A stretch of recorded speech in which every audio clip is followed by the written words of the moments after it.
Ano mang gini problema ninyo? Asa inyong balagi at doon na hangyo mo ninyo? Iyaga, ay nyo ay. Yan ay mga bigaon, bantay lang mo ha, namin mga uyak ha.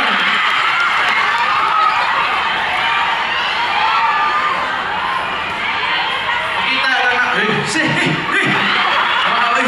pakita lang ako kananiya, kananahimo na to, kauban ako mga konsehal, o katong mga kapital, nira. So katong ginaingon, GDP, income, nanaka na tanan, wala ni naog diha. Ang gusto na ko ingnon, dili ni ako lang, gusto na ko i-credit po sa mga kaubanan sa hukong sa taong lungsod, ug labi na sa mga pagkakupihan, ug kamaayo, kuan, pagka law-abiding citizens of Davao City, kamo ni. So mo ni atong nakuha, salamat kaayo sa salig ug suporta ninyo sa kuan. Daghan mo po, sakto po ba? Unya, ang bigas ang lagi pastoryaon, pero mangyapon mo na di ko kastoryahan kaya mo na, fake news mo na, di mo na tinuod, sige na lang. Ana, pero naanin mga butangan eh. Salamat kaayo sa saling inyong gihatag.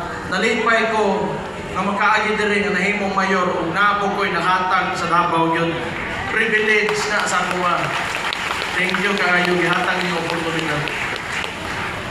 Karon Vice Mayor ko, unang gyapon, padayon lang tas tanang kaayuhan nga unsa ang nagapalambo sa Davao, dungagan pa na to.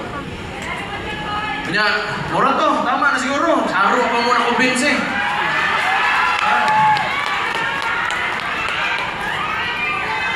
Di bitaw, 2016, ang ako lang kontra mo na to, presidente, kunya tanang kwarta, kunya impluensya sa gobyerno, mga taga-gobyerno, gamiton nila, ginagamit nila sa tuwa karon.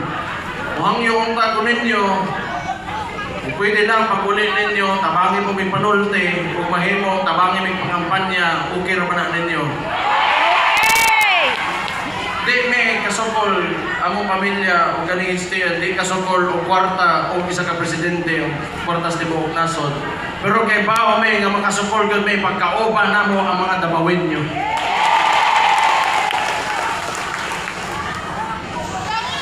Maura to. Okay naman eh. Nagsabot na ta. Ito, 2016, dili na limba. Kadali, namugod. 2016, paminaw sa 2016, mutuo pa mo nga kitang mga taga Davao makabutang tag presidente sa Pilipinas.